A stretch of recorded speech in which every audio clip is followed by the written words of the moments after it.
satu golongan yang perlu dibela di kalangan manusia, iaitulah anak-anak yatim. Anak-anak yatim ialah anak-anak yang belum baligh, di mana ayahnya meninggal. Yatim dari segi manusia ialah bila ayahnya meninggal. Kalau muknya meninggal, tidak nama anak yatim. Yang dikatakan anak yatim itu mestilah belum baligh. Kalau sudah baligh, bukan anak yatim lagi. Kalau tua, bukan anak yatim lagi, bapak yatim dah. Orang tak panggil anak yatim dah. Yang dimaksudkan dengan anak yatim yang perlu dibela ialah anak-anak yang belum baligh, di mana ayahnya meninggal dunia.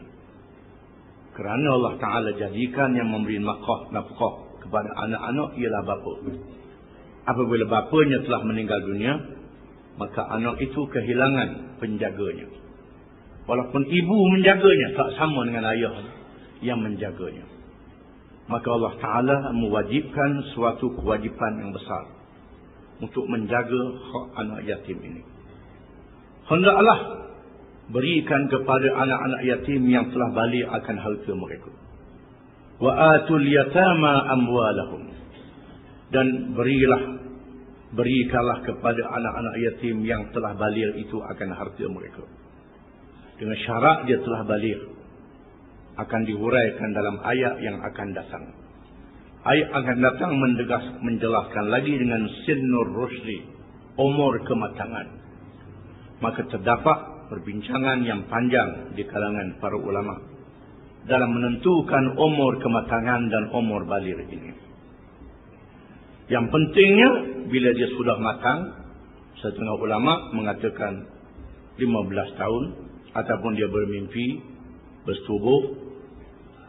Setengah ulama mengatakan 18 tahun, setengah ulama mengatakan 25 tahun, itu umur kematangan. Baru boleh disuruh harta dia. Wala tatabaddalul khabitha bit-tayyib. Dan janganlah kamu tukar gantikan yang baik dengan yang buruk. Wala ta'kulu amwalahum ila amwalikum. Dan janganlah kamu makan harta mereka dengan menghimpunkannya kepada harta kamu. Innahu kana huban kabira. Kerana sesungguhnya yang demikian itu adalah dosa yang besar. Termasuk dalam dosa besar yang diberi amaran keras oleh Allah Subhanahu wa taala di dalam ayat-ayat Al-Quran dan hadis-hadis Nabi sallallahu alaihi wasallam. Di antaranya menyatakan orang yang makan harta anak yatim, dia memasukkan api neraka dalam perut. Disebut dalam hadis, ijtani'u sab'al mubiqat. Qila wa ma hunna ya Rasulullah? Qala asyirku billah was-sihr wa qatlu an-nafs allati harrama Allah illa bil haqq wa aklu ar-riba wa aklu mal al-yatim wa qadfu al-muhsanat al-mu'minat al-ghafilat wa at-tawalli yawm az-zahf. Jauhlah kamu daripada 7 dosa besar.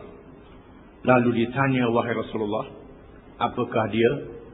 Sabda Rasulullah sallallahu alaihi wasallam, iaitulah syirik, menyekutukan Allah dengan sesuatu yang lain, membunuh orang dengan cara yang tidak sebenar, memakan riba, memakan harta anak yatim, menuduh perempuan yang tidak bersalah dengan berzina, dengan tidak boleh mengadakan 4 orang saksi, dan seterusnya berundur lari di medan perang berdepan dengan kafir.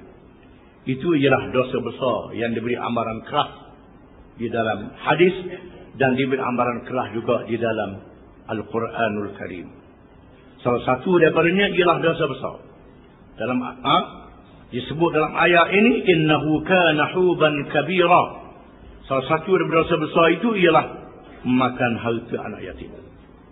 Oleh kerana itu, jangan sekali-kali makan harta anak yatim secara haram, secara tidak halal, dengan menipu, campur harta dengan harta kita, nak tipu, nak kecek, ataupun tukar, ambil hak molek, hak dia ambil ke kita, hak tak molek hak kita bagi ke dia. Ini termasuk dalam dosa besar.